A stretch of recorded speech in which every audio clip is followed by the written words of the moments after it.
ఛానల్ని లైక్ చేసి సబ్స్క్రైబ్ చేసుకోండి. అలాగే మీ విలువైన అభిప్రాయాన్ని కామెంట్ ద్వారా తెలపండి. Please subscribe and support my channel. Hi అండి, వెల్కమ్ టు అవర్ ఛానల్. నేను ఇప్పుడు చదివి వినిపించబోయే కథ నేను రచయిత్రిని కాను, రచన ఎద్దనపూడి సులోచనారాణి గారు. ఇప్పుడైతే కథలోనికి వెళ్దామా? కథలోనికి వెళ్ళే ముందు స్మాల్ రిక్వెస్ట్ ఫ్రెండ్స్, మొదటిసారిగా నా వీడియోని చూస్తున్నవారు ప్లీజ్ సబ్స్క్రైబ్ చేసుకుని చూడండి. అలాగే మీ ఫ్రెండ్స్కి కూడా షేర్ చేయండి. ఇప్పుడైతే కథలోనికి వెళ్దామా? పోస్ట్.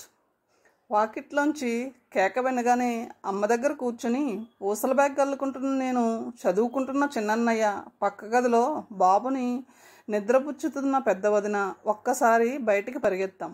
గాలి దుమారంలా ఒక్క ఉమ్మడిగా దూసుకువచ్చిన మా ముగ్గురిని పోస్ట్ మ్యాన్ కనుబొమ్మలు మడిచి సీరియస్గా చూశాడు. అతని చేతిలో పెద్ద రిజిస్టర్ కవర్ ఒకటి ఉంది. ఉత్తరాలు ఏమీ లేవు అంది వదిన. ఇంటర్వ్యూ కార్డేమో అనుకున్నాను అన్నాను నేను కూడా నిరాశగా. 2 నెలల నుంచి నేను ఉద్యోగ ప్రయత్నంలో ఉన్నాను. ఈరోజు కూడా మా శ్యామల దగ్గర నుంచి ఉత్తరం రాలేదు అనుకుంటూ వదిన వెళ్ళిపోయింది. నేను కూడా వెనక్కి తిరిగి వెళ్ళబోయాను. కానీ చిత్తరులా నిలబడిపోయిన చిన్నన్నయ్యని చూసి తటపటాయిస్తూ ఆగిపోయాను.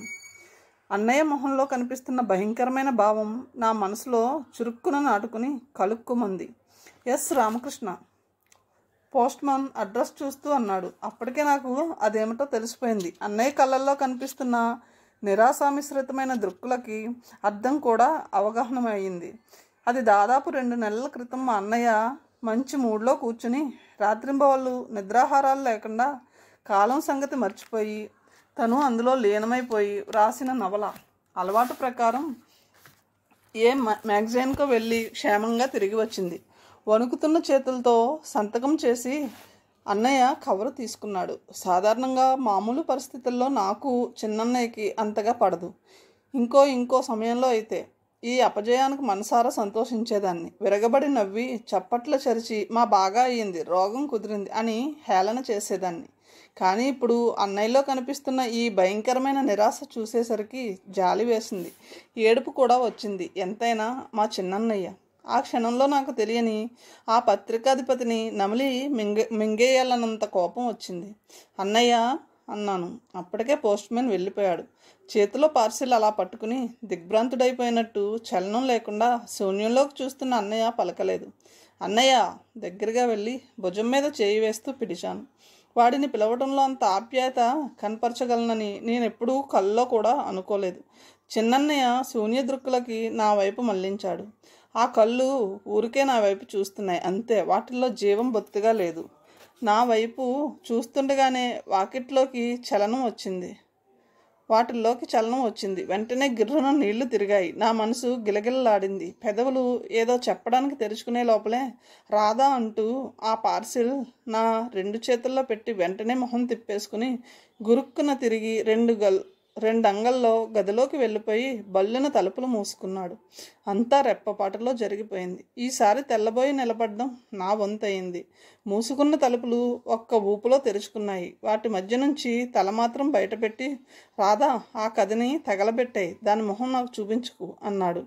ఆ మాటలు వచ్చి పూర్తిగా నా చెవుల్లో ప్రవేశించక మునిపే తలుపులు మళ్ళీ టపీమని మూసుకున్నాయి. అచేతనంగా నిలబడిపోయిన నేను చేతిలో కవరు వంక దిగులుగా చూశాను. తలుపులు మళ్ళీ తెరుచుకున్నాయి. రాధా ఆ కథ నేనెంత కష్టపడి రాశానో, దాని మీద ఎన్ని ఆశలు పెట్టుకున్నానో నీకు తెలుసుగా, అయినా సరే తగలబెట్టాయి అన్నాడు. మూసుకున్న తలుపులు మళ్ళీ తెరుచుకుంటాయేమోనని ఎంతో ఆశగా ఓపికగా ఎదురు చూశాను.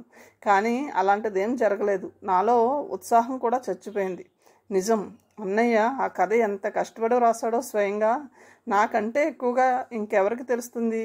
ఇది రాసేటప్పుడల్లా కాఫీ ఇవ్వడం, రాత్రుల్లో ఆలస్యంగా భోజనానికి వస్తే అమ్మ వదిన నిద్రపోయినా నేను మేల్కొని కూర్చొని భోజనం పెట్టడం, వ్రాసి అలసిపోయి కాగితాలన్నీ అలాగే వదిలేసి వాటి మీదే పడి నిద్రపోతుంటే అవన్నీ జాగ్రత్తగా సరిచేసి బొత్తి పెట్టడం, ఇలాంటి సపర్యలు ఎన్ని చేశానో.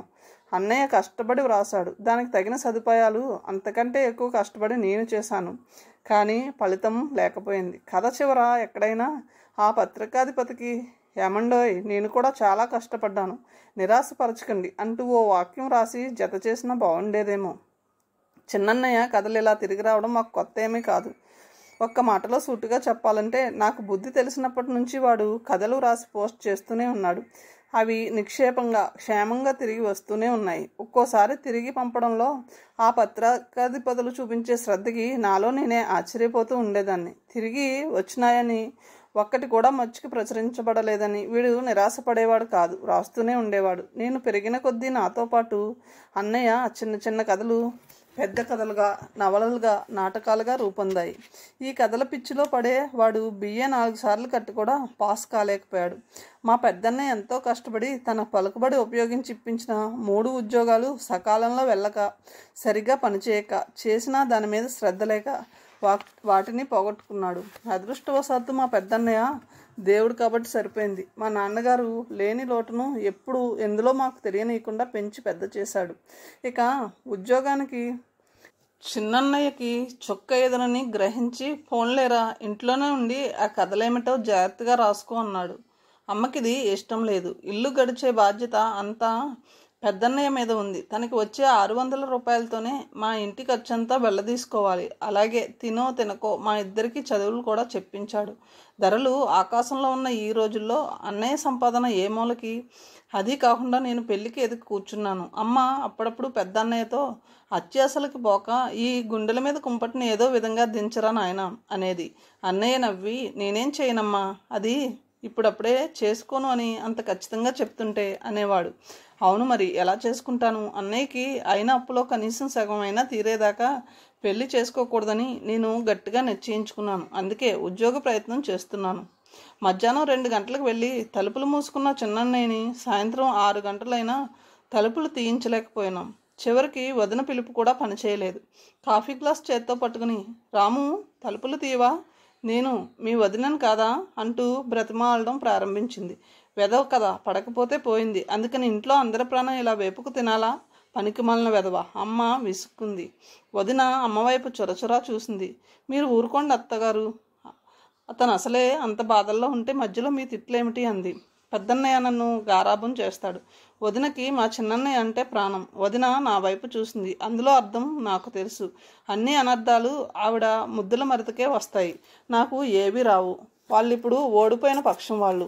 నేను పెద్దన్నయ్య ఒక పార్టీ, ఆవిడ చిన్నన్నయ్య ఇంకో పార్టీ. అమ్మ సమయాన్ని బట్టి అటో ఇటో చేరుతుంది. వదిన ఎంత పిలిచినా లాభం లేకపోయింది. చిన్నన్నయ్య తలుపు తీయలేదు. పెద్దన్నయ్య ఆ రోజు సాయంత్రం ఇంటికి వస్తూనే అమ్మ రాదేది అని రాధా అని పిలిచాడు. ఆ పిలుపులో ఆప్యాయత, ఆత్రం, సంతోషం అన్నీ ఉన్నాయి. మధ్యాహ్నం నుంచి చిన్నన్నయ్య గొడవతో అనవసరంగా వదిన విసిరే సూటిపోటి మాటలతో అదోలా ఉన్న నేను పరధ్యానంగా దగ్గరికి పెడుతూ ఏమిటి అన్నాను. అన్నయ్య వెంటనే 2 చేతులు పట్టుకుని గిరగిరా తిప్పి ఆగగానే నుదురు మీద ముద్దు పెట్టుకున్నాడు. వదిన అమ్మ వింతగా చూస్తున్నారు. నీకేం కావాలో కోరుకో అన్నాడు. ఎందుకో తెలియదు కానీ అన్నయ్య కళ్ళు సంతోషంతో గర్వంతో మెరిసిపోతున్నాయి. ఏమిట్రా అసలు సంగతి ఏమిటి అంది అమ్మ. లాటరీలో రాధ పేరు మీద గార్డేజ్ బీరువా వచ్చిందమ్మా. అప్పుడెప్పుడో తమాషాకి రూపాయి పెట్టి రాధ పేరు మీద కొన్నాను. నేను వదిన వైపు చూడకుండా ఉండలేకపోయాను. కర్మ, ఈ విజయం నాకు ఈ రోజే రావాలా? మీ సంతోషాలు సరదాలు తర్వాత చూద్దాం, ముందు కాస్త రాము సంగతి చూడండి. వదిన రుసరుసలాడుతూ కాఫీ తెచ్చి ఇచ్చింది.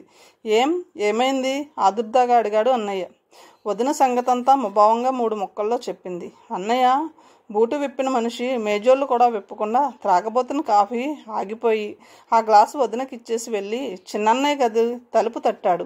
రాము మామూలుగానే పిలిచాడు. లోపల నుంచి సమాధానం రాలేదు. రాము ఈసారి కంఠం గంభీరంగా మారింది. నిన్నేరా, పెద్దాడు పిలుస్తుంటే కూడా వినిపించలేదా? మాట్లాడవేం అమ్మ కోపంగా అంది. మూసుకుని చలనం లేనట్టున్న తలుపులు ఒక్కసారిగా గబాలను తెరుచుకున్నాయి. చిన్నన్నయ్య అప్పటికే బట్టలేసుకుని ఉన్నాడు. సుడిగాల్లా బయటకు వచ్చి నేను ఇప్పుడే వస్తా అంటూ వెళ్ళిపోయాడు. కానీ పెద్దన్నయ్య రెక్క పట్టుకుని బలంగా ఆపేశాడు. చిన్నన్నయ్య కళ్ళు ఎర్రబడి ఉన్నాయి. మొహం ఉబ్బింది. కనురెప్పలు వాచి ఉన్నాయి. కథ పడకపోతే ఆడదానిలో ఏడుస్తూ కూర్చుంటారా? ఏడవడం అనేది ఆడవాళ్ళకి పరిమితం అని ఎక్కడా లేదు. నిరాశ ఎవరికైనా ఒకటే. గంభీరంగా వచ్చింది సమాధానం. క్షణం సేపు చిన్నన్నయ్యని పరీక్షగా చూసిన పెద్దన్నయ్య పోన్లే కాఫీ తాగు అన్నాడు. వద్దు, అవసరం లేదు, నా కోసం కాకపోయినా పోనీ మీ వదిన కోసమైనా తాగు అన్నాడు. అప్పటికే వదిన గ్లాసుతో తెచ్చి అందిస్తూ తాగురాము, తాగకపోయావంటే నేను చచ్చిపోయినంత తొట్టు అంది. వదిన కళ్ళల్లో నీళ్లు చెందడం మేము అందరం గమనించాం. చిన్నన్నయ్య ఏమనుకున్నాడో ఏమో కాఫీ తీసుకున్నాడు. ఆ రాత్రి భోజనాల దగ్గర పెద్దన్నయ్య మళ్ళీ బీరువా సంగతి ఎత్తాడు. రాధ పేరు మీద ఇంతవరకు కలిసి రాకపోవడం అనేది నేను ఎరుగను. ఇన్నాళ్ళ నుంచి అత్తా కోడళ్ళిద్దరూ బీరువా బీరువా అంటూ నా ప్రాణాలు తినేస్తున్నారుగా. రాధ పుణ్యమా అని దాని పేరు బలం వల్ల రూపాయితో సమస్య తీరిపోయింది అన్నాడు. అమ్మ నా వంక ప్రేమగా చూసింది. నేను అన్నం కెలుగుతూ కూర్చున్నా. నిజంగా నాకు సిగ్గేసింది. చెప్పు రాధా, నీకేం కావాలి అన్నాడు పెద్దన్నయ్య. రాము ఎన్ని రోజుల నుంచో గడియారం కావాలంటున్నాడు. వదిన గుర్తు చేసింది. అన్నయ్య ఏదో అనబోయి ఆగి నవ్వుతూ, వాడికి కావాలంటే నా గడియారం వాడుకోమని ఎప్పుడో చెప్పాను, ఏరా చెప్పలా అన్నాడు. చిన్నన్నయ్య సమాధానం చెప్పలేదు. వాడి వాలకం చూస్తే అసలు ఈ సంభాషణ ఏది విన్నట్టు లేదు. రాము, అంత అదృష్టవంతురాల్ని అంత పొగుడుతున్నారు. పోనీ ఈసారి రాధ చేత్తో నీ కథ పంపించరాజు అంది వదిన. అందరం నవ్వుకున్నాం. పై సంఘటన జరిగిన వారం రోజులకి ఓ రోజు చిన్నన్నయ్య నా దగ్గరికి వచ్చి, రాధా ఓ 5 రూపాయలు ఉంటే ఇవ్వు అన్నాడు. ఎందుకు? అప్పు ఇచ్చేటప్పుడు ఈ ప్రశ్న వేయాలని నాకు తెలుసు. కావాలి, పనుంది. నాకు చెప్పకూడదా? కథ పోస్ట్ చేయాలి సీరియస్గా అన్నాడు. నేను తలెత్తి అన్నయ్య వైపు చూశాను. నిన్నంతా అదృష్టవంతురాలు అని ఆకాశానికి ఎత్తేస్తున్నారుగా, చూస్తాను. నీ డబ్బుతో పోస్ట్ చేస్తే కథ పడుతుందని నా నమ్మకం. నాకు ఒళ్ళు మండిపోయింది. కథ పడితే తనకు పేరు వస్తుంది, పడకపోతే నేను దురదృష్టవంతురాలనని రుజువు చేస్తాడు. ఎటు చూసినా తనకే లాభం. ఏం తెలివితేటలు! అయినా సరే 5 రూపాయలు నాకు ఇవ్వక తప్పలేదు. పైనుంచి నాకు ఇది ఒక దండగా. మా చిన్నన్నయ్యకి డబ్బు తీసుకోవడం తప్ప తిరిగి ఇవ్వడం గుర్తుండదు. మొహం మార్చుకుని పెద్దన్నయ్య జాకెట్ కుట్టించుకోమని ఇచ్చిన 5 రూపాయలు తెచ్చి వాడి చేతిలో పెట్టాను. అన్నయ్య కథ పోస్ట్ చేశాడో లేదో కూడా నేను కనుక్కోలేదు. ఉద్యోగం కోసం అహర్నిశలు ప్రయత్నం చేస్తున్న నాకు క్షణం తీరుబడలేదు. చివరికి ఆడపిల్లల స్కూల్లో టీచర్గా దొరికింది. పిల్లలంటే నాకు ఇష్టం. కాకుండా బోలెడన్ని సెలవులు. ఆ ఉద్యోగం నాకు వచ్చింది. సోమవారం నుంచి జాయిన్ అవ్వాలి. ఈరోజు శనివారం. రేపు ఒక్కరోజు ఖాళీ. ఇవాళ రేపట్లో ప్లాస్టిక్ బ్యాగ్ పూర్తి చేయాలని పట్టుదలగా కూర్చున్నాను. పోస్ట్. వాకిట్లో కేక వినిపించింది. నేను విని కూడా కూర్చున్న చోటు నుంచి లేవలేదు. పోస్ట్ మ్యాన్తో ఇంకా నాకేం పని? నా ఉద్యోగం నాకు వచ్చేసింది. వదిన పోతున్నట్టుంది, రాలేదు. చిన్నన్నయ్య ఒక్కడే వెళ్ళాడు. క్షణం సేపు ఆలోచించాను. కథ తిరిగి వచ్చి ఉంటుంది. బెగపెట్టుకుని చేతిలో పార్సల్తో చిన్నన్నయ్య రాక కోసం ఎదురు చూస్తున్నా. రాధా, చిన్నన్నయ్య ఒక్కసారిగా కేక పెట్టాడు. నేను ఓయ్ అనే లోపల రాధా రాధా అని వినిపించింది. ఆ కేకలకి ఇల్లంతా అదిరిపోయింది. నేను ఆత్రంగా లేచి వెళ్ళాను. అప్పటికే నిద్రలో ఉన్న వదిన అమ్మ కూడా వచ్చారు. రాధా, చిన్నన్నయ్య ఒక్కసారి అమ్మంతో నన్ను పైకెత్తి గిరగిరా తిప్పేశాడు. ఏమిటి ఏమిటి? నేల మీద కాళ్ళు ఆనగానే ఊపిరి కోసం ఆయాసపడుతూ అన్నాను.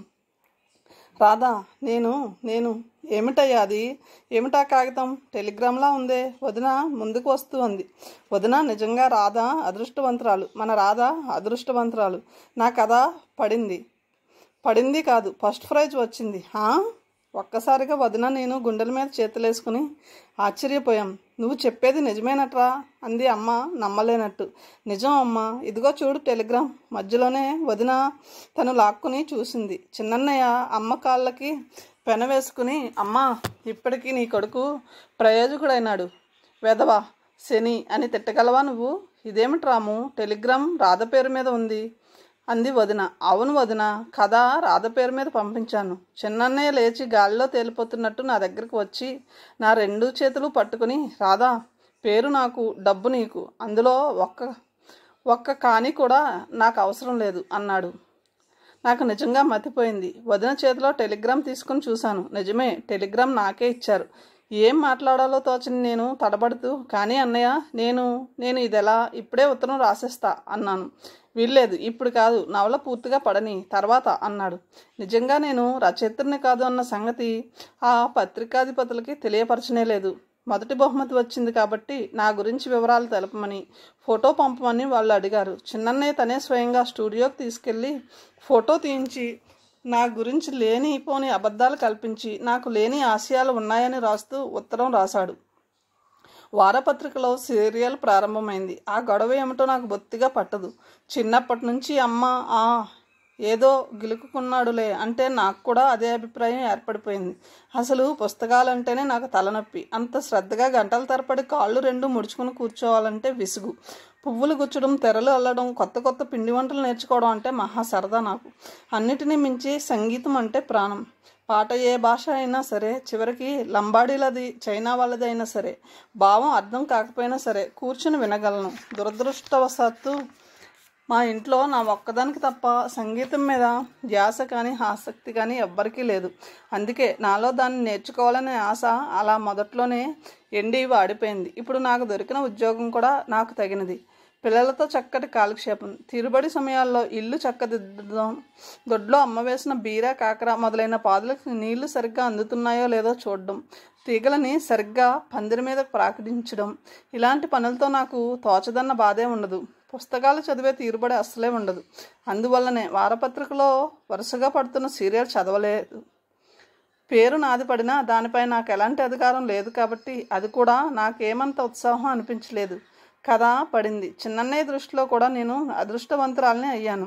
అక్కడి వరకే ఆలోచించుకొని సంతృప్తి పడిన నేను ఆ పత్రిక నుండి ఉత్తరాలు రావడం కానీ, వాటికి చిన్నన్నయ్య నా పేరుతో సమాధానం ఇవ్వడం కానీ అవేమీ నాకు తెలియదు. ఇంతమందిని ఇంత ఆకర్షిస్తున్న అద్భుతమైన కథ ఏమిటా అని ఓ ఆదివారం ఆ వారపత్రికలన్నీ ముందేసుకుని చాలా ఓపికగా చదివాను. అందులో ఇద్దరు అక్కా చెల్లెళ్ళు ఒక అతని చేత మోసం చేయబడి జీవితంలో దెబ్బలు తింటారు. తర్వాత ఎలాగైతేనే కోలుకుంటారు. అప్పటి నుంచి వాళ్ళకి మగవాళ్ళంటేనే విపరీతమైన ద్వేషం. కావాలని అందరినీ ఆకర్షించుకుని వాళ్ళ బలహీనతలు గ్రహించి నాశనం చేస్తుంటారు. అందులో వాళ్ళకి తర్వాత జీవితంలో తారసిల్లే వాళ్ళంతా సత్యహరిశ్చంద్రులు, అపర శ్రీరామచంద్రులు. వాళ్ళని చక్కదిద్దాలనే ఉదార స్వభావాలు. కానీ ఆ అక్కా చెల్లెళ్ళిద్దరూ అదేం పట్టించుకోరు. వాళ్ళందరిలో కొంతమంది పిచ్చివాళ్ళు అవుతారు. ఇంకా కొంతమంది హత్యలు చేసి జైలుకి పెడతారు. మరి కొంతమంది ఉన్నదంతా ఊడగొట్టుకుని బిచ్చం ఎత్తుకుంటారు. కొంతమంది ఆత్మహత్య చేసుకుని చచ్చిపోతారు. చివరికి అక్కా చెల్లెలిద్దరూ ప్రతీకారం తీర్చుకున్నామనే గర్వంతో విర్ర వీగుతారు. ఈ కథలో బాగున్న అంశం ఏమిటో ఎంత ఆలోచించినా నాకు అర్థం కాలేదు. ఎవడో ఒకడు అన్యాయం చేస్తే ఆ వెధవని ఏం చేయలేక మిగతా అమాయకుల్ని అన్యాయం చేయడం ఏం ధర్మమో మరి. ఆ కథంతా జాగ్రత్తగా చూస్తే వాళ్ళిద్దరూ ఆడపిల్లలు కాదు, నరరూపం ఎత్తిన రాక్షసులు అనిపించింది. అన్నయ్యకి వచ్చిన ఉత్తరాలు కూడా చదివాను. అందులో ఆడపిల్లలంతా బాగాలేదని, స్త్రీని భయంకరంగా చిత్రించడం దారుణం అని వాపోతూ రాశారు. మగవాళ్ళు చాలామంది అద్భుతంగా ఉందని మెచ్చుకుంటూ పొగడ్తలు గుప్పించారు. అది బాగుందో లేదో నాకు తెలియదు. మొత్తానికి అందరిలో ఓ విధమైన సంచలనం తెప్పించింది. ఆ పత్రిక అమ్మకం పెరిగింది. పత్రికాధిపతి కృతజ్ఞతలు తెలుపుకుంటూ వెంటనే సాధ్యమైనంత త్వరలో ఇంకో నవల పంపించమని ఉత్తరం రాశాడు. చిన్నన్నయ్య ఆనందం పట్టసఖ్యం కాకుండా పోయింది. పాత కాగితాలన్నీ తీసి దుమ్ము దులపడం ప్రారంభించాడు. ఎవరి నోట విన్నా అనురాధ అంటూ నా పేరే వినిపిస్తుంది. చివరికి స్కూల్లో కూడా టీచర్లు నన్ను అదో మాదిరిగా చూడడం ప్రారంభించారు. ఒక చోట రెండో చోట నేను వెడుతుంటే వెనక నుంచి ఈ అమ్మాయే ఆ ప్రతీకారం అని కథ వ్రాసింది అని వేలు పెట్టి చూపించడం జరిగింది. నాకు అది కొంచెం ఇబ్బందిగా అనిపించసాగింది. ఊళ్ళో ఉన్న వనితా మండలి వాళ్ళు నాకు సన్మానం చేస్తామంటూ వచ్చారు. అదృష్టవశాత్తు వాళ్ళు వచ్చేసరికి నేను ఇంట్లో లేను. మా చిన్నన్నయ్య ఉండి వాళ్ళతో మాట్లాడి నా తరపున అంగీకారం తెలిపాడు. ఇంటికి రాగానే ఈ వార్త విని అమ్మ బాబాయ్ చచ్చాను అన్నాను. ఏం పర్వాలేదు రాదా, ఇలా కొద్ది రోజులు బాగా పేరు రాని, ఆ తర్వాత నన్ను బయట పెడదు గాని. నా జీవితం ఇప్పుడు నీ చేతుల్లో ఉంది, నన్ను నాశనం చేయకు అన్నాడు దీనంగా. కానీ నేనేం చేయాలి? స్టేజీ అంటే నాకు చచ్చేంత భయం. అందులో అబద్ధపు మనిషిగా అంతమందిని మోసం చేస్తూ నా వల్ల కాదు బాబు. నువ్వేం మోసం చేయడం లేదు. అట్టడుగున అవకాశం లేక పడి ఉన్న చిన్నన్నయ్య పైకి రావడానికి చేయూతనిస్తున్నావు అంతే. ప్లీజ్ కాదనకు. ఇంకేమన్ను? నేను చెప్పాల్సిన ఉపన్యాసం చిన్నన్నయ్య ఇచ్చి నా చేత కంఠస్థ చేయించాడు. అమ్మని వదిలిని కూర్చోబెట్టి ప్రేక్షకులుగా ఊహించుకోమని నా చేత రిహార్సల్స్ చేయించాడు. ఆ ఉపన్యాసం అంతా నాకు సన్మానం చేసినందుకు కృతజ్ఞతగా 2-3 వాక్యాలు ఉన్నాయి.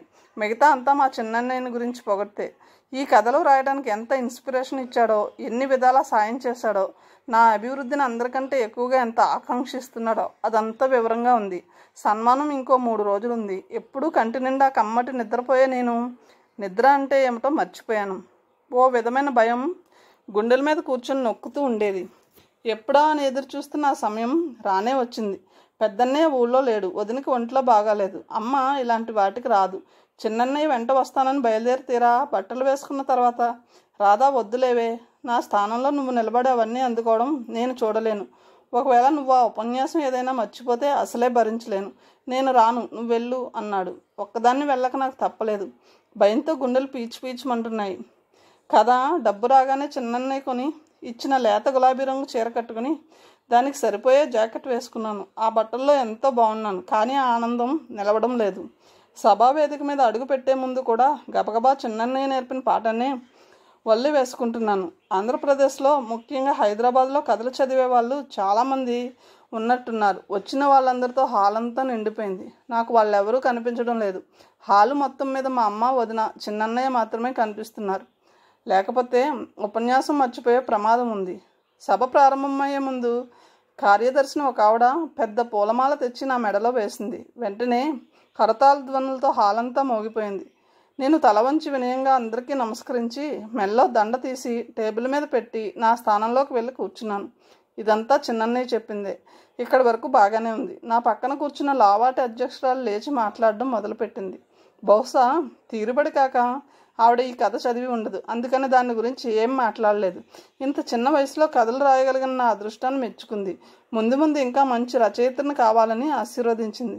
తర్వాత ఉపన్యాసం అంతా ఆంధ్రదేశంలో స్త్రీ జనాభ్యుదయాన్ని గురించి, దానికి ప్రభుత్వ సంఘం చేయవలసిన సహాయాన్ని గురించి ఏదేదో మాట్లాడింది. ఈవిడ ఉపన్యాసం ఎప్పుడు ముగుస్తుందా అని ఎదురు చూస్తున్నాను. అప్పుడే ఉపన్యాసంలో అక్కడక్కడ ఏదో మర్చిపోయినట్టుంది. ఆవులింత వస్తుంది. ఆపుకోవడం కష్టంగా ఉంది. ఏం చేయడానికి తోచక ప్రేక్షకుల వైపు చూశాను. ఎవరెవరో చాలామంది ఉన్నారు. ముందు వరుసలో నీట్గా ఉన్న బట్టల్లో చక్కటి క్రాఫ్ట్తో ఒక అతను కాలు మీద కాలు వేసుకుని కూర్చుని ఉపన్యాసం వింటున్నాడు. నా చూపులు అతని మీద అరసెకను కూడా నిలవలేదు. ఆ కాసేపట్లోనే అతని చూపులు నాతో కలిశాయి. వెంటనే చూపులు తిప్పేసుకున్నాను. ఆ తర్వాత వెంట 2-3 సార్లు మా ఇద్దరి చూపులు కలుసుకున్నాయి. నేను కొంచెం సర్దుకుని కూర్చున్నాను. మళ్ళీ అవతలి వైపు చూడలేదు. అధ్యక్షురాలి ఉపన్యాసం ముగిసింది. అందరికీ అంత నచ్చినట్టు లేదు. చప్పట్లు చప్పగా వినిపించాయి.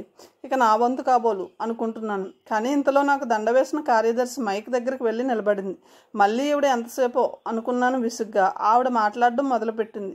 కంఠం కంచుగంటలా ఉంది. చూస్తుండగానే హాల్ అంతా నిశ్శబ్దమైపోయింది.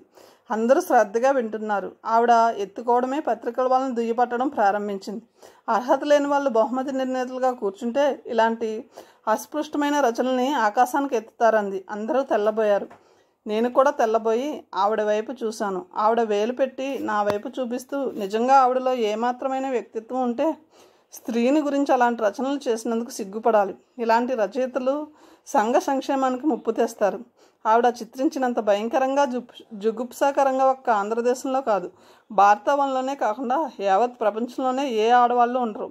మేము ఆవిడని ఇక్కడికి పిలిపించింది సన్మానించడానికి కాదు. ఆంధ్రదేశంలో ఉన్న అన్ని మహిళా మండలి తరపున ఈవిడిని దయ ఉంచి ఇంకెప్పుడు ఇలాంటి రచనలు చేసి స్త్రీ జాతి సిగ్గుతో చచ్చిపోయేలా చేయవద్దని ప్రార్థించడానికి. ఆవిడ ఇంకా ఏదో అంటూనే ఉంది. నా కాళ్ళు చల్లబడినాయి. కళ్ళల్లో గిర్రని నీళ్లు తిరిగాయి. ఒక్కసారి లేచి దగ్గరికి వెళ్ళి ఆవిడని ప్రక్కకు తోసి, సోదర సోదరీమణులారా క్షమించాలి, నేను అది రాయలేదు, నేను అసలు రచయితని కాదు అని అరవాలనిపించింది. కానీ నాకు తెలియని శక్తి ఏదో నన్ను వారించింది. ముందు వరుసలో తెల్లటి బట్టల్లో కాలు మీద కాలు వేసుకుని కూర్చున్న అతను కూడా క్షణం తెల్లబోయినట్టున్నాడు. తర్వాత జేబులో సిగరెట్ ప్యాకెట్ తీసి దాని పేపర్ మీద పెన్సిల్తో ఏదో వ్రాసి దూరంగా ద్వారం దగ్గర నిలబడిన ఒక అమ్మాయిని పిలిచి అది చేతికిచ్చి ఏదో చెప్పాడు. ఏం చేయాలో ఏం చెప్పాలో తోచని నేను నా కళ్ళు మళ్ళిన వైపే చూస్తున్నాను. అక్కడ నాకు కనిపించిన దృశ్యం ఇది. ఆ అమ్మాయి అది తెచ్చి తారాజువ్వల్లా మాటలతో బగ్గుమంటున్న కార్యదర్శికి అందించింది. క్షణంసేపు దాన్ని చూసిన ఆవిడ అందులో ఏముందో నాకు తెలియదు. ఉపన్యాసాన్ని ముగించింది. ముగించే ముందు మొక్కుబడిగా నాకు కష్టం కలిగిస్తే క్షమించమని కోరింది. నేనేం మాట్లాడలేదు. మాట్లాడమని ఎవరూ కోరలేదు. సభ ముగిసింది. ఇంతకీ ఆ నవల్లో ఏముందేమిటి? నేను చదవనే లేదు అంది అధ్యక్షురాలు.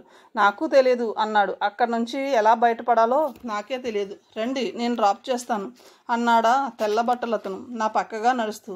వద్దు, నేను వెళ్ళిపోతాను అన్నాను కంగారుగా. ఇంతకు ముందు మీరు రావడానికి పంపింది నా కారే, పర్వాలేదు రండి అన్నాడు అతను దారి తీస్తూ. నేను నిద్రలో నడుస్తున్న దానిలా అనుసరించాను. ఎప్పుడెప్పుడు ఇంటికెళ్ళి చిన్నన్నయ్య మొహం మీద కొట్టాలన్నంత కోపంగా ఉంది నాకు. వీళ్ళిలా అవమానం చేస్తారని మేం ఎవ్వరూ అనుకోలేదు అన్నాడు అతను. ఇందులో అవమానం ఏముంది? వాళ్ళకి తోచింది వాళ్ళు చెప్పారు అన్నాను. ఏదోటి మాట్లాడకపోతే మతిపోయేటట్టుంది. అతను నవ్విన శబ్దం వినిపించింది. అయితే మీరు చాలా ధైర్యం కలవారన్నమాట అన్నాడు. నేను మాట్లాడలేదు. అతను కూడా ప్రసంగం పెంచలేదు. కారు ఇంటి ముందుకు వచ్చి ఆగింది. నేను దిగి అతన్ని ఆహ్వానించకపోయినా తనంతట తానే లోపలికి వచ్చాడు. నాకు అసహ్యం వేసింది. వాకిట్లోనే ఎదురైన వాడు ఎదురైనాడు మా చిన్నన్నయ్య. రాధా, ఎలా జరిగింది? ఆదుర్దాగా అడిగాడు. ఎలా జరిగిందా? తీవ్రంగా సమాధానం చెప్పబోయి నా పక్కన అపరిచిత వ్యక్తి ఉన్నాడని తెలుసుకుని నిగ్రహించుకున్నాను. ఏమైంది? అలా ఉన్నావేం? నాకు తెలియదు. విసురుగా లోపలికి వెళ్ళిపోయాను. వెనుక నుంచి నేను చెప్తాను అని అతను అనడం వినిపించింది. చాలాసేపు అయిన తర్వాత చిన్నన్నయ్య లోపలికి వచ్చాడు. వాడు లోపలికి వచ్చే 5 నిమిషాల ముందు కారు వెళ్ళిపోయిన శబ్దం వినిపించింది. రాధా అనునయంగా పిలిచాడు. ఏమిటి? చీకట్లో పడుకునే అడిగాడు. క్షమించు, మధ్యలో నీ తప్పేమంది? అయినా అవమానం నాకెలా అవుతుంది? అనురాధ రూపంలో చిన్నన్నయ్యది. కానీ ఆ కథ నేను రాస్తేగా నాకు బాధ. నీతో వచ్చిన అతను ఎవరో తెలుసా? ఎవరు? రాజశేఖరం అని, చాలా గొప్పవాడు. ఎందులో? కథలు రాయడంలోనా? కాదు, చందాలు ఇవ్వడంలో, పేదవాళ్ళకి సాయం చేయడంలో. దిక్కులేని వాళ్ళకి వాళ్ళ అమ్మ పేరు మీద హాస్పిటల్ కట్టించాడు. తండ్రి పేరు మీద అనాథ ఆశ్రమం నిర్మించాడు. బాగా డబ్బుంది కాబోలు. లైట్ వేస్తూ అన్నాను. వాళ్ళ పెద్దవాళ్ళు ఇచ్చింది ఉంది. అది కాకుండా ఇతను వ్యాపారం చేసి గడించింది కూడా చాలా ఉంది. అదృష్టవంతుడు. నిట్టూర్పు విడిచాను. మా పెద్దన్నయ్య ఎంత కష్టపడతాడు. కానీ ఫలితం కాస్త కొంతమందిని అదృష్ట దేవత ఎందుకనో అలా గుడ్డిగా వరిస్తుంది. రాధా, చిన్నన్నయ్య వచ్చి మంచం మీద కూర్చున్నాడు. అతను పరిచయం కావడం మనకి చాలా లాభం తెలుసా? ఏం లాభం? పెద్ద వాళ్ళతో పరిచయం కల్పించుకోవచ్చు. వెళ్లే ముందు అతను ఏమన్నాడో తెలుసా? నీకు వారం రోజులు తిరగకముందే YMCAలో ఘనంగా సన్మానం జరిగేలా చూడకపోతే తన పేరు రాజశేఖరమే కాదన్నాడు. నిన్ను వాళ్ళు అలా అన్నారని దిగులు పడి బాధపడొద్దని మరీ చెప్పాడు. అదేమిటి? ఆ కథ నేను రాయలేదని, ఆ బాధ నాకేం లేదని నువ్వు చెప్పలేదా? అడిగాను. చెప్పలేదు, తలాడించాడు. క్షణంసేపు నా నోట్లోంచి మాట రాలేదు. రాధా, ఇప్పుడు ఈ అవమానం జరిగింది నీకు కాదు, నాకే అని తెలిస్తే అతను ఇంత పట్టుదలగా మళ్ళీ నీకు సన్మానం చేయించాలని చూస్తాడా? ఆడపిల్లవి కాబట్టి నీ మీద అపారమైన సానుభూతి కలిగింది. ఇప్పటికి కానీ తర్వాత మరి కాస్త పేరు వచ్చిన తర్వాత బయట పెడదాం. రాధా, నా చెల్లాయివి కదూ, నన్ను నెట్టేరులో ముంచవుగా. బాబు, నా పేరు కావాలంటే నువ్వు వాడుకో, నాకు అభ్యంతరం లేదు. కానీ ఈ సన్మానాలకి, ఈ సానుభూతులకి ఓ పెద్ద నమస్కారం. నన్ను మాట్లాడించుకో, ఖచ్చితంగా చెప్పేశాను. మర్నాడు పేపర్ల నుండి ఈ వార్తలు వచ్చేశాయి. కొన్ని పేపర్లు వాళ్ళ ధైర్యాన్ని మెచ్చుకున్నాయి. ఇంకా కొన్ని ఇంత మర్యాద లేని తనాన్ని ఎక్కడా చూడలేదని విమర్శించాయి. మొత్తం మీద అందరి నోళ్లలోనూ నా పేరే. ఇదో రకమైన పబ్లిసిటీ. ఇది ఒక అందుకు మంచిదే అన్నాడు చిన్నన్నయ్య. స్కూల్లో మాత్రం నన్ను చూడగానే పమిటి కొంగులు చాటు చేసుకుని నవ్వుతున్న తోటి టీచర్లను చూడగానే ఒళ్ళు మండిపోయింది. నాకు వనితా మండలి వాళ్ళు చేసిన అవమానం విన్న పత్రికాధిపతి మండిపడుతూ సంపాదకీయం రాశాడు. అతను వెల్లిగక్కిన ఆగ్రహంలో నన్ను ఆకాశానికి ఎత్తి వనితా మండలి వాళ్ళని దుయ్యబట్టి అదే సంపాదకీయంలో ఈ సీరియల్ అయిపోగానే వెంటనే నాదే మరో సీరియల్ ప్రచురిస్తున్నట్టు అనురాధ లాంటి ఉత్తమ రచయితని పాఠక సమూహానికి తమ పత్రిక ప్రప్రదంగా పరిచయం చేస్తున్నందుకు గర్విస్తున్నామని రాశాడు. ఇలాంటి ఉత్త అరుపులకి రచయిత్రి బెదిరిపోకూడదని, స్త్రీ పురుషుల్లో ఎవరైనా సరే వాళ్ళ బలహీనతలు ఎత్తి చూపే హక్కు ప్రతి రచయిత్రికి ఉందని ఏమిటేమిటో రాశాడు. ఇది ఇలా ఉండగా నేను స్కూల్లో పనిచేస్తున్నానని ఎలా తెలిసిందో తెలియదు. నన్ను చూడడానికి రోజుకి కనీసం 100 మంది అయినా స్కూల్కి రావడం ప్రారంభించారు. మొదట నాలాంటి రచయిత్రి తమ స్కూల్లో పనిచేస్తున్నందుకు మా హెడ్ మాస్టర్ గర్వపడింది. ఆడంబరంగా అందరికీ పరిచయం చేసింది. కానీ రాను వచ్చే వాళ్ళ సంఖ్య అధికం కావడంతో నాకు తలనొప్పి, ఆవిడకి భరించలేనంత విసుగు కలగడం ప్రారంభించినాయి. చివరికి ఓ సుప్రభాతంలో నన్ను వాళ్ళ ఇంటికి పిలిచింది. నీలాంటి పేరు ప్రతిష్టలు ఉన్న వాళ్ళు ఇలాంటి చిన్న ఉద్యోగం చేయడం గౌరవానికి చాలా దెబ్బ.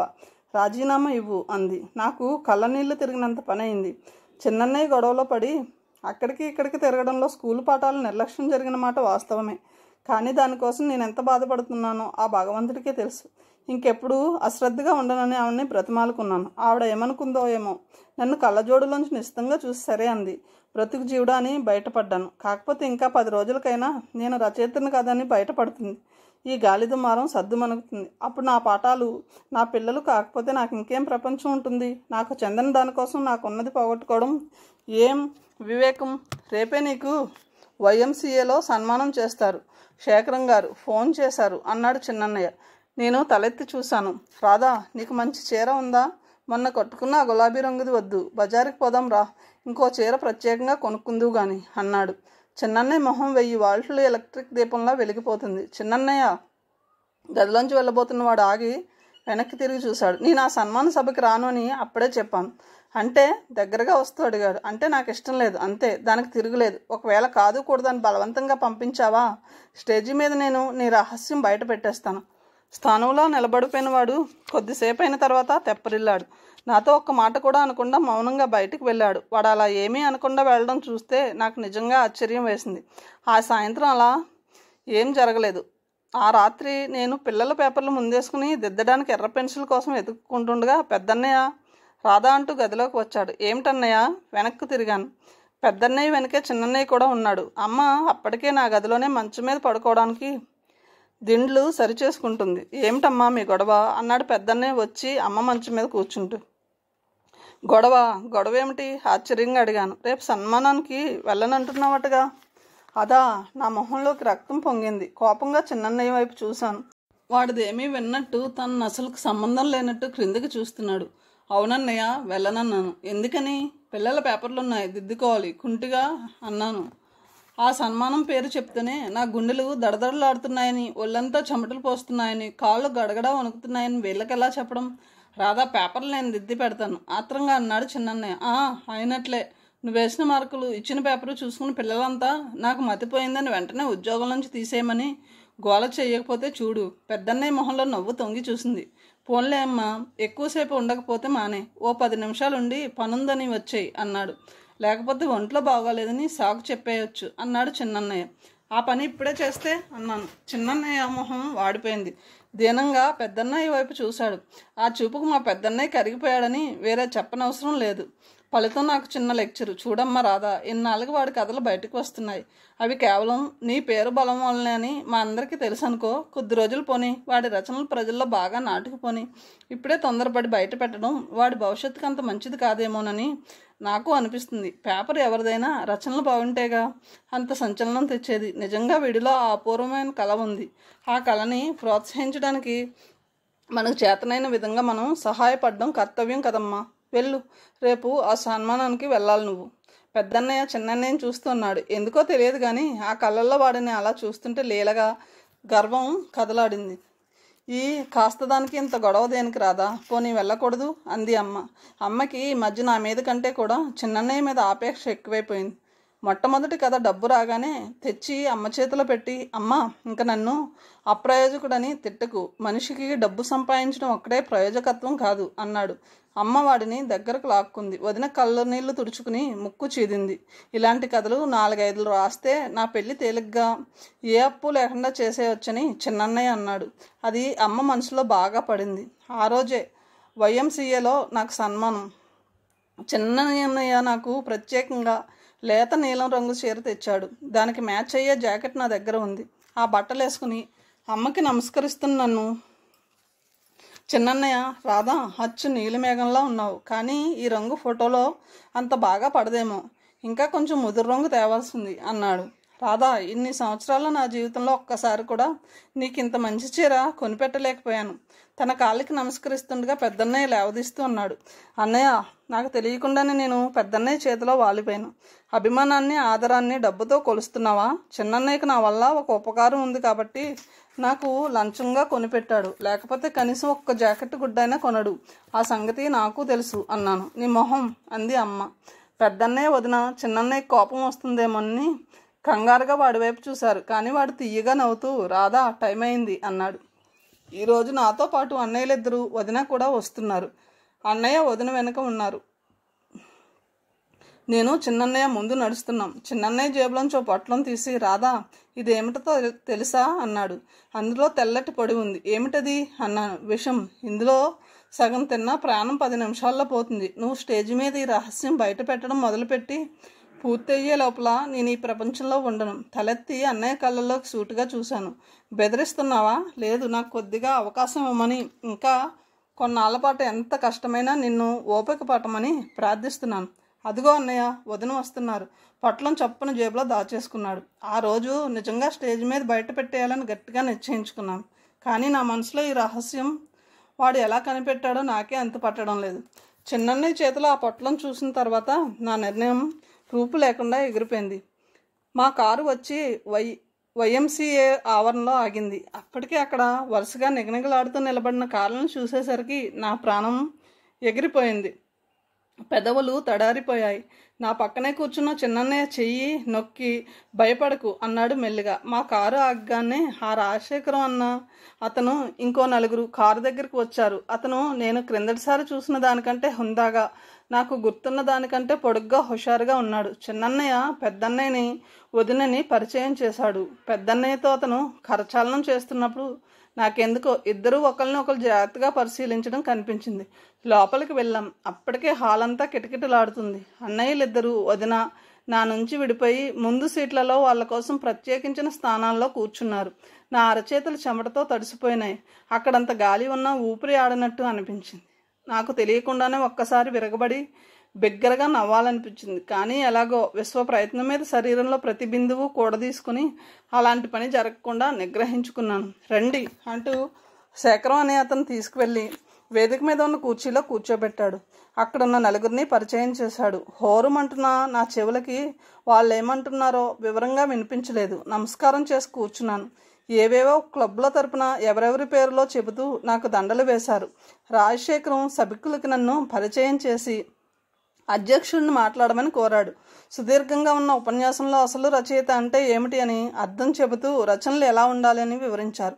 నా శైలి గురించి పొగిడాడు. సబ్జెక్ట్ తీసుకునే విషయంలో మాత్రం కాస్త శ్రద్ధ తీసుకోమని మృదువుగా హెచ్చరించాడు. కొన్ని రచనలు రచయిత తన తృప్తి కోసం రాసుకున్నా కొన్ని మాత్రం తప్పక పాఠకులను దృష్టిలో పెట్టుకుని రాయాలని చెప్పాడు. దాదాపు గంట చెప్పిన ఆయన ఉపన్యాసం ఏం విసుగు అనిపించలేదు. అందరూ చెవులు అప్పగించి శ్రద్ధగా విన్నారు. చిన్నన్నయ్య అయితే రెప్ప వాల్చకుండా మరీ విన్నాడు. నన్ను మాట్లాడమని కోరారు. నేను క్షణం సేపు మా వాళ్ళ వైపు చూశాను. వదిన పర్వాలేదు అన్నట్టు చూసింది. పెద్దన్నయ్య ప్రేమగా ధైర్యం ఇస్తున్నట్టు చిరునవ్వు నవ్వాడు. చిన్నన్నయ్య అరిచేతిలో చిన్న పొట్లాన్ని అటు ఇటు తిప్పుతున్నాడు. నేను లేచి వెళ్ళి ముక్తసరిగా 3 ముక్కలు మాట్లాడాను. అందులో మొదటిది, ఇంత ఆదరానికి నేను అర్హురాలను కాదేమో అనిపిస్తుందని. 2, ఇలాంటి సభలు సమావేశాలు నాకు ఇష్టం లేదు, సిగ్గు భయం జాస్తి అని. 3, కృతజ్ఞతలు తెలుపుకుంటూ చిన్న వాక్యం. ఇవి దాదాపు ఎవరో తరుముకొస్తున్నంత వేగంగా చెప్పి వెళ్ళి నా కుర్చీలో కూర్చున్నాను. ఎలాగైతేనేం సభ పూర్తయింది. మరుక్షణంలో నేను మా అన్నయ్యల మధ్య ఉన్నాను. ఎవరెవరో నన్ను చుట్టుముట్టారు. కొంతమంది నా సంతకాలు అడిగారు. అలవాటు లేదు అని తిరస్కరించాను. అయ్యో, మరీ ఇంత చిన్నపిల్ల అనుకోలేదు అన్నాడు ఒక ముసలాయన. ఈ అమ్మాయిని చూస్తే అసలు మాటలు వచ్చినట్టే లేదే ఇంకొకరు అన్నారు. రాజశేఖరం వాళ్ళందరినీ పెద్దన్నయ్యకి పరిచయం చేశాడు. తను స్వయంగా అనురాధ లాంటి చెల్లెలు ఉండడం మీ అదృష్టం అని అభినందించాడు. మా పెద్ద వదిన నా పక్కన నిలబడి నన్ను తనే పెంచి పెద్ద చేసినట్టు, నేను వాళ్ళ ఇంటికి వెలుగు అన్నట్టు మాట్లాడింది. నాకు ఆ క్షణంలో నిజంగా రచయిత్రి అయితే బాగుండనిపించింది. పాపం చిన్నన్నయ్యని ఎవరూ అంతగా పలకరించలేదు. నాకు భలే జాలేసింది. రాజశేఖరం తనే స్వయంగా మమ్మల్ని ఇంటికి తీసుకువచ్చి దింపాడు. అన్నయ్యలిద్దరూ అతని అభిమానానికి ఆదరణకి కృతజ్ఞతలు తెలుపుకున్నారు. ఉండండి, కాఫీ తీసుకువెళ్దురు కానీ అంటూ వదిన లోపలికి పరిగెత్తింది. ఎప్పటికైనా భయం తీరిందా? నాతో మొదటిసారి మాట్లాడుతూ నవ్వు మొహంతో అడిగాడు. ఆ క్షణంలో అతని కళ్ళల్లోకి చూసినప్పుడు మా పెద్దన్నయ్య చూపే ప్రేమ లాంటిదేదో కనిపించింది. నేను సమాధానం ఏం చెప్పలేదు, నవ్వి ఊరుకున్నాను. తెలుగువాణి ఎడిటర్ ఈరోజే నన్ను ఏదైనా సీరియల్ ఉంటే వాళ్ళ పత్రికకి ఇప్పించమని అడిగాడు అన్నాడు రాజశేఖరం. చిన్నన్నయ్య మొహంలో కోటి కాంతులు వెలిగాయి. వెంటనే ఉండండి, కొంచెం కాఫీ చేయాలి, 4 రోజుల్లోనే చేసి పంపిస్తాను అన్నాడు. అతను చిత్రంగా వాడి వైపు చూశాడు. చిన్నన్నయ్య వెంటనే సర్దుకుంటూ మా రాధ కథలన్నీ నేనే కాఫీ చేసి పెడతాను అన్నాడు. ఐసి, అయితే ఏదన్నా కావాలంటే ముందు మిమ్మల్ని అడిగితే తెలిసిపోతుందన్నమాట అన్నాడు. ఓ తప్పకుండా అన్నాడు. నేను మొహం తిప్పేసుకున్నాను. నాకెందుకో ఆ క్షణంలో రాజశేఖరాన్ని మేమందరం మోసం చేస్తున్నామని అనిపించింది. అంతలో వదిన కాఫీ తీసుకురావడంతో సంభాషణ ఆగిపోయింది. అతను వెళ్ళబోయే ముందు చేతులు జోడించి సెలవు తీసుకుంటూ నా వైపు చూసినప్పుడు మళ్ళీ సరిగ్గా అలాగే అనిపించింది. ఆ కళ్ళకి ఏదో ఆకర్షణ ఉంది. సూటిగా గుండెలోకి చొచ్చుకుపోయి అదోలా అయిపోయేటట్లు చేసే చిత్రమైన చూపు అది. ఆ రాత్రి భోజనాల దగ్గర అన్నయ్యలిద్దరూ వదిన ఒక విషయం కూడా మర్చిపోకుండా అమ్మకి అంతా వర్ణించి చెప్పారు. మన రాధపుణ్యమాని ఈరోజు చాలామంది పెద్దవాళ్ళతో పరిచయం కలిగింది అన్నాడు పెద్దన్నయ్య తృప్తిగా. నాదేముంది, అంతా చిన్నన్నయ్య గొప్ప అన్నాను. లేదు రాధా, లేదు, ఇందులో వ్యక్తిగతంగా నీ భాగం చాలా ఉంది అన్నాడు చిన్నన్నయ్య. అవును, నిజమే. ఆంధ్రదేశంలో ఎంతమంది రచయితలు లేరు, అందరికీ ఇలా ఘనంగా సన్మానం జరుగుతోందా అంది వదిన. నిజమే వదిన, ఈ రోజుల్లో పలుకుబడి సాధించలేనిది ఏమీ లేదు. ఈరోజు జరిగిన ఈ సన్మానం వెనుక రాజశేఖరం వెన్నెముకలా నిలబడ్డాడని మనకందరికీ తెలుస్తూనే ఉంది. ఆ రోజు వనితా మండలి వాళ్ళు అలా మాట్లాడడం, అదే సమయంలో అతను అక్కడ ఉండడం, అందులో రాధ ఆడపిల్ల కావడం, ఇవన్నీ అతన్ని ఇంతగా ఆడంబరంగా సన్మానం ఏర్పాటు చేసేలా పురుగొల్పినాయి. ఆ రాత్రి పడుకున్నాక నాకు చిన్నన్నయ్య అన్న ఈ మాటలు పదే పదే గుర్తుకు రాసాగాయి. నిజమే, నేను ఆడపిల్లను కాబట్టి అతనిలో ఇలా జాలి కలిగించింది. అదే చిన్నన్నయ్య అయితే అంత పట్టించుకునేవాడా? జరిగిన దానికి బాధపడి సానుభూతి తెలిపి తన దారిని తను వెళ్ళిపోయేవాడేమో. అసలు నేను కథనే వ్రాయలేదని, పుస్తకాల గురించే తెలియదని అతనికి తెలిస్తే అప్పుడు ఆసక్తి ఉంటుందా? ఉండదేమో. పోనీ ఉంటే నాకేం, లేకపోతే నాకేం. కానీ ఎంత నిర్లక్ష్యంగా ఊరుకుందామనుకున్నా రాజశేఖరం లాంటి వ్యక్తి అభిమానం సంపాదించుకోవడం అనేది చాలా అపురూపమైన విషయంగా అనిపించింది. ఒకసారి దాన్ని చవి చూసిన తర్వాత అది పోగొట్టుకుంటే ఇంకా నరకం అనిపిస్తుంది. చాలాసేపటి వరకు నిద్ర పట్టలేదు. ఎప్పటికో నిద్ర పట్టింది. నేను దిద్దవలసిన పేపర్లు అలాగే ఉన్నాయని, రేపు ఉదయం హెడ్ మినిస్టర్స్కి ఏం జవాబు చెప్పాలా అన్న సంగతి అలసిపోయిన నాకు గుర్తు రాలేదు. లాభం లేదమ్మాయి, నువ్వు మర్యాదగా రిజైన్ చేస్తే ఏ గొడవ ఉండదు. లేకపోతే నేను బలవంతంగా తీసేయాల్సి వస్తుంది. మర్నాడు ఉదయం హెడ్ మినిస్టర్స్ ముఖం గంటు పెట్టుకుని రొసరొసలాడుతూ అంది, ఈ ఒక్కసారికి క్షమించండి, ఇంకెప్పుడు చేయను. పైకి బతిమాలుతున్నా ఆవిడ ఉద్దేశం మారదని నాకు ఖచ్చితంగా తెలుస్తూనే ఉంది. నీకెందుకమ్మా ఉద్యోగం? తమాషాగా ఆడుతూ పాడుతూ చేయాలంటే ఇంకెక్కడైనా వెతుక్కో, మా వల్ల కాదు. నీకోసం కొంతమంది పిల్లల భవిష్యత్తు నేను పాడు చేయను. నేను ఎంత బ్రతిమాలినా ఆవిడ వినలేదు. రిజిగ్నేషన్ తీసుకుని కానీ నన్ను వదలలేదు. ఉసూరుమంటూ స్కూల్ ఆవరణ దాటి బయటికి వచ్చాను. ఏం చేయడానికి తోచలేదు. ఇంటికి వెళ్ళడానికి మనస్కరించలేదు. చిన్నన్నయ్య మీద పట్టరానంత కోపం వచ్చింది. పరధ్యాసగా నడుస్తున్న నేను వెనక నుంచి కారు బొయ్యమంటూ మీదకి రావడం చూసి పక్కకు తప్పుకోబోయి రోడ్డు మధ్యలోకి వచ్చాను. అటువైపు నుంచి ఇంకో కారు వస్తుంది. భయపడిన నేను కంగారుతో మొదటి కారు వైపు వచ్చేసాను. చీర కాలికి అడ్డుపడి బోర్లా పడిపోయాను. నల్లటి కారు నా మీదకి వచ్చేసింది. దెయ్యంలా కెవ్వమని నేను మరుక్షణంలో చచ్చిపోయానని అనుకున్నాను. మళ్ళీ మెలకు వచ్చేసరికి ఎక్కడున్నానో నాకే తెలియదు. ఎవరో మీదకి వంగి అనురాధ అని పిలుస్తున్నారు. పెద్దన్నయ్య శూన్యంలోకి చెయ్యి జాచి తడుముకుంటూ అన్నాను. పెద్దన్నయ్య చెయ్యి వచ్చి నా చేతిని పెనవేసుకుంది.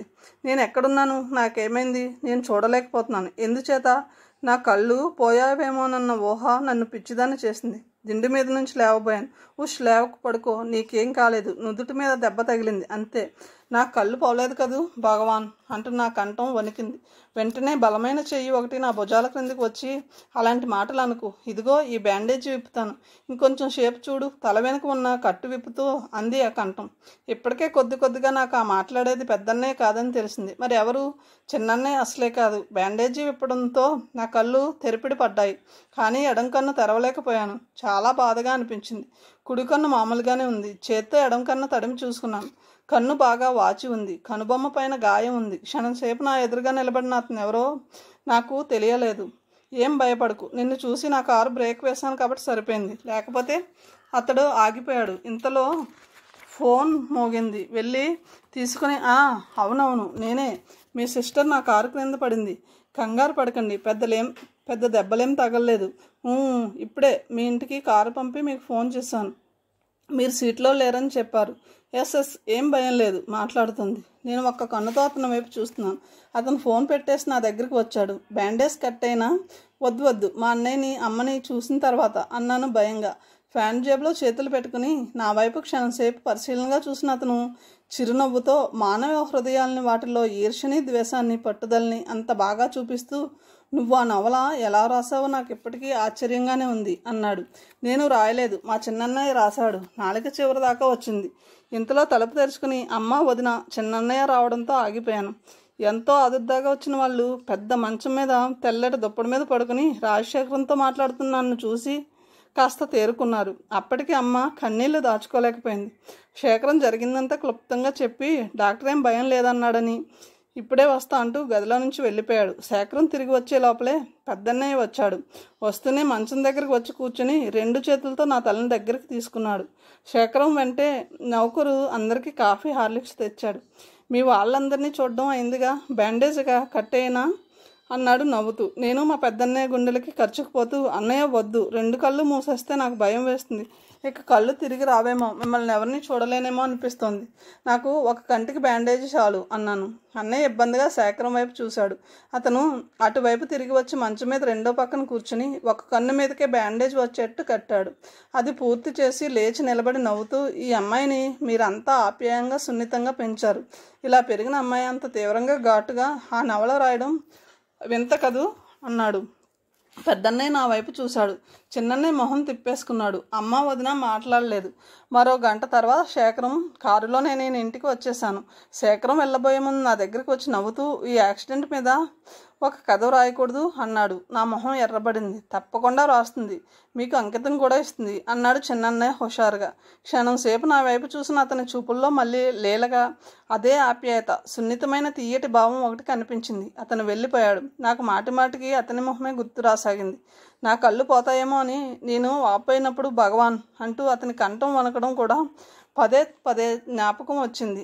శేఖరం డాక్టర్ నాకు ట్రీట్మెంట్ ఇస్తున్నాడు. ఆయన చెప్పినట్టు నేను బుద్ధిగా విని రెండో కంటికి కూడా కట్టు కట్టించుకుని విశ్రాంతిగా పడుకున్నట్టయితే వారం రోజుల్లో ఎడంకన్ను యథాస్థితికి వచ్చేది. కానీ నా మొండి పట్టుదలకి శిక్షగా వారంలో తగ్గడానికి 2 వారాలు తీసుకుంది.